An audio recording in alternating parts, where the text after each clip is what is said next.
intisari dari putusan MK yang akan kita perbincangkan pada malam hari ini, pemirsa. Saya akan paparkan sedikit apa sebetulnya yang ingin kita bahas pada malam hari ini. Ada gugatan atau permohonan uji materi dari 4 mahasiswa UIN Sunan Kalijaga, Yogyakarta.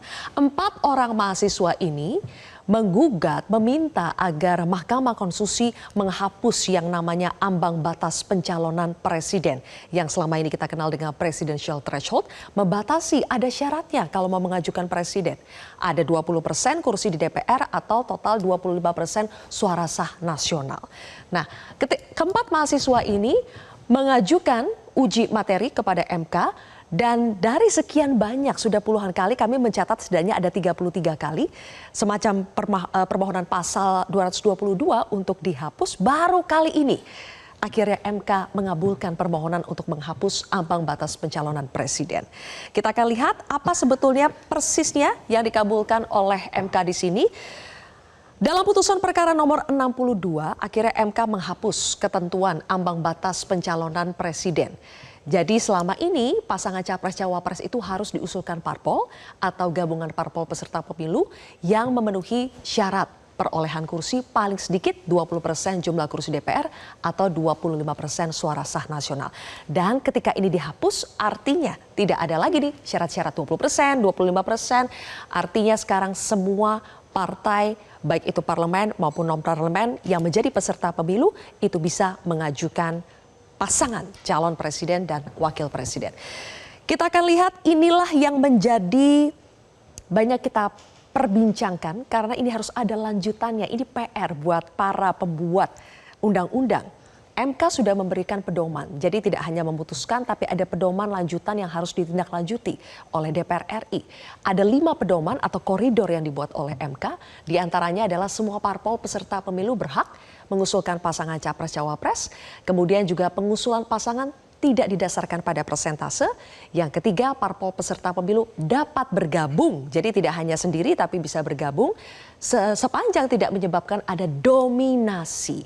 Selama ini kita tahu bahwa biasanya untuk mengajukan satu pasang calon ada banyak sekali parpol yang akhirnya bergabung dengan persentase jumlah kursi yang luar biasa sehingga akhirnya calon yang diusung jumlahnya ya tidak banyak. Terakhir pada saat Pilpres hanya ada 3 pasangan calon. Kemudian yang keempat, parpol peserta pemilu yang tidak mengusulkan dikenakan sanksi. Jadi malahan wajib untuk mengusulkan baik itu sendiri maupun gabungan. Kemudian yang kelima adalah perubahan undang-undang pemilu melibatkan partisipasi semua pihak termasuk parpol yang tidak memperoleh kursi di DPR. Jadi 5 poin inilah yang harus ditindaklanjuti lebih jauh dalam revisi undang-undang pemilu. Sebelum saya minta tanggapan kepada DPR, apa tindak lanjut yang akan mereka lakukan, opsi-opsi apa saja yang tersedia untuk, karena ada pesannya dari Hakim Konstitusi bahwa meskipun sekarang kerannya itu dibuka, setiap parpol bisa mengajukan calon presiden atau calon wakil presiden, namun tetap saja harus dibatasi jumlahnya. Jangan sampai membludak, jumlahnya banyak. Terakhir pada saat tahun 2024, parpol peserta pemilu itu ada 18 parpol. Jadi bisa kita bayangkan kalau ke-18 ini masing-masing mengajukan paslon itu berarti ada 18 paslon. Nah, saya harus tanya dulu ke Bang Iqbal. Pasti ini kado dong buat partai buruh. Apakah sudah terpikir nih calon yang mau diusung 1 nama atau 2 nama siapa, Bang Iqbal? Partai buruh tentu mengapresiasi keputusan MK ini karena kita 2023 udah juga mengajukan gugatan cuma kalah. 2024 ini kita mendukung yang 4 mahasiswa tuh. Jadi ada 13 kali Hakim MK mengutip pendapatnya partai buruh. Karena partai buruh salah satu yang setuju dengan 0% presidensial threshold yang kemudian dikutip oleh MK yang 4 mahasiswa itu. Dengan demikian sikap partai buruh jelas. Bahwa kami sebagai partai non-parlemen ya kira-kira baru 4 bulan lah kami kampanye waktu itu wajar. Dapat 1 juta suara tuh hampir 1 juta suara wajar. Dengan nanti presidensial threshold kami percaya efek ekor jas itu akan kuat. Partai buruh sudah memutuskan di Rakernas nanti 17 Februari 2025 ini akan mengumumkan calon presiden. Cepat sekali berarti ya. Calon presiden dan Februari calon wakil 2025. presiden. Februari 2025 dalam rapat kerja nasionalnya. Tapi pastikan nggak mungkin satu. Kita buka ruang untuk calon presiden kita serahkan ke rakyat. Maunya siapa? Nanti kita bikin mekanisme, kami akan mengambil contoh Brazil.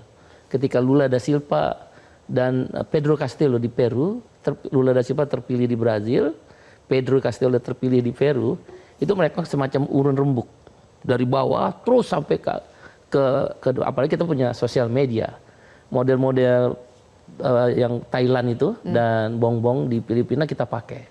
Jadi kita memadukan antara grassroots, buruh itu kan di pabrik gampang, tinggal di kuesioner, pakai sosial media kita tanya. Oke, Di jadi Rakernas ditanya nanti dulu, akan muncul beberapa nama. hasilnya akan diumumkan pada saat Rakernas. Rakernas Nah, itu. nanti dari Rakernas menuju Kongresnya Partai Buruh di tanggal 5 Oktober 2026, kita udah tahu siapa calon presiden Partai Buruh di pemilu 2029 dan calon wakil presiden Partai Buruh di 2029. Sebagai ketua umum ada top of mind nggak siapa calonnya, Bang?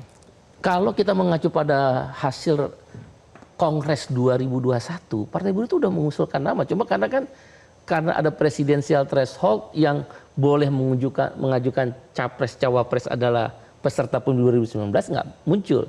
Contoh, siapa nggak kenal Najwa Shihab? Itu muncul namanya loh, Najwa Shihab. Najwa Shihab seorang jurnalis cerdas, perempuan.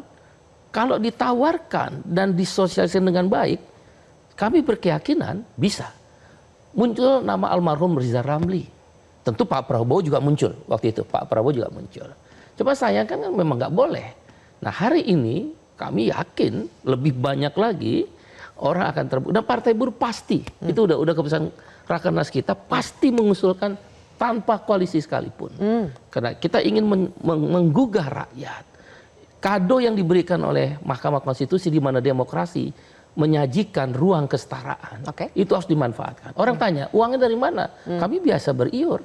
Justru dengan seperti ini, buruh itu akan termotivasi. Seorang buruh bisa kayak Lula, buruh pabrik Volkswagen, VW bisa jadi presiden. Pedro Castillo seorang guru honorer, bisa Eva Morales di Bolivia, petani kokain bisa. Indonesia sedang menyongsong itu, kita beriur sepanjang dia meluas. Nanti setelah dalam proses dari Rakernas menuju Kongres itu 2 tahun, Kongres 2026 sampai 2029 3 tahun, sepanjang dia meluas, buruh siap loh. Gampang saya, 50.000 aja. Anggota kami ya, tercatat kalau semua serikat buruh mendukung, nggak usah semua buruh, serikat buruh, 5 juta, nggak usah macam-macam lah, 2 juta, dia setuju dengan yang memperjuangkan hak-hak buruh, petani, memperjuangkan jaminan sosial, 2 juta kali 50.000. Cukup uang untuk berkampanye, dan itu cara kita melawan oligarki partai politik dan melawan money politik. Cara itu kita mau pakai. Kira-kira begitu. Yang bisa dipastikan dari Partai Buruh malam hari ini adalah pasti akan mengusung paslon maupun itu sendiri atau gabungan. Terus yang kedua, sudah ada biayanya, buruh nanti bisa beriur. Beriur. Jelajahi cara baru mendapatkan informasi. Download Metro TV Extend sekarang.